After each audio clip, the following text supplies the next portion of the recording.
ازيكم يا احلى اخوات في الدنيا. خلينا نصلي على النبي كده قبل اي حاجه، عليه افضل الصلاه والسلام. تعالوا بقى نسخن جيم مع بعض كده، ايه جيم مستودع كمان. نقول بسم الله.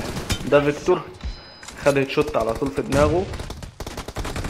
ده بقى جه منين مش عارف يا جدعان. التلات لعيبه اللي معايا حواليا والتلاته بيضربوا فيهم، محدش ايه كان شايفه، على الله حكايتهم يعني. ما علينا، يلا بينا. ده طبعا فيكتور تاني خد في دماغه. بصوا بقى يا جدعان اللعيب ده، بصوا اللاعب ده، بصوا انا وقفت ليه في مكاني.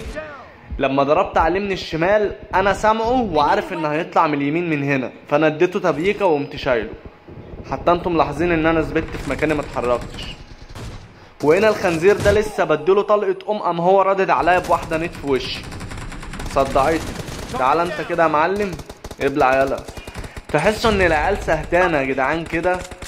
وانا كمان الرندر عندي مش طبيعي يا جدعان والله. لو انتوا مكاني مش تعرفوا تتعاملوا اصلا. 30 فريم وبيسقطوا كمان ل 20 فريم، انا بلعب 20.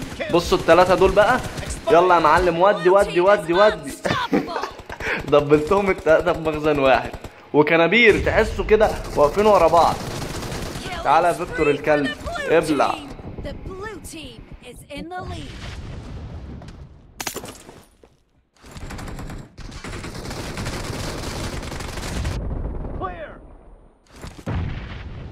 بصوا يا جماعه اللاعب ده بقى انا عارف انه هيطلع من هنا. تعتمد بقى على ايه؟ على الهيت فاير يا معلم.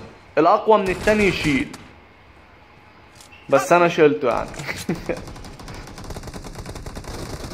وهنا لسه بطلع اخد الخوذه، لمحت دماغ واحد واقف هنا، ضربت عليه بريفاير زي ما انتم شايفين كده، دمشته خالص يا جدعان. بصوا خطف دم ازاي بقى وانا نازل. وهنا لسه بيعدي، دمشته تاني وما ماتش. يعني اللي يغيظك ان ما ماتش بعد كل ده. بصوا هيعدي. بصوا يا جدعان هو ملحقش يهيل طبعا لانه وقفت له دمه. بصوا دمشته هنا، بصوا قد ايه ما ماتش برضه. رحت بالمسدس اديته بتاع 6 طلقات تاني قام ميت. وفيكتور الكلب شالني. تعال انت كمان، ابلع هيد شوت في دماغك، ابلع. بصوا اصلا العيال يا جدعان يتبش عليها بيستول، العيال مش مستاهله. خد يا حبيبي هيد شوت في دماغك. بس المشكله بقى في الفريمات والرندر اللي بيحصل، هي دي المشكله. بصوا فيكتور اللي هناك ده، بصوا الرندر بقى، ركزوا على الرندر وانا بضرب. اكيد ملاحظين 100% ملاحظين، مش معقول ما تلاحظوش يعني. بصوا عمو فيكتور بقى هينزل من فوق يفايتني بالدي بي بتاعه. بصوا سبقت بريفاير في الهوا كده يا جدعان، خد طلقتين هيد شوت هنا. وهنا يا جدعان بضرب على المعلم ده وشلت ايمو وطلعت اجري بحسبه مات، اتاريه لسه صاحي. وهنا بقى متفضل 1-1، لو جابونا وكسبوا همسح اللعبه وهعتزل بابجي تاني.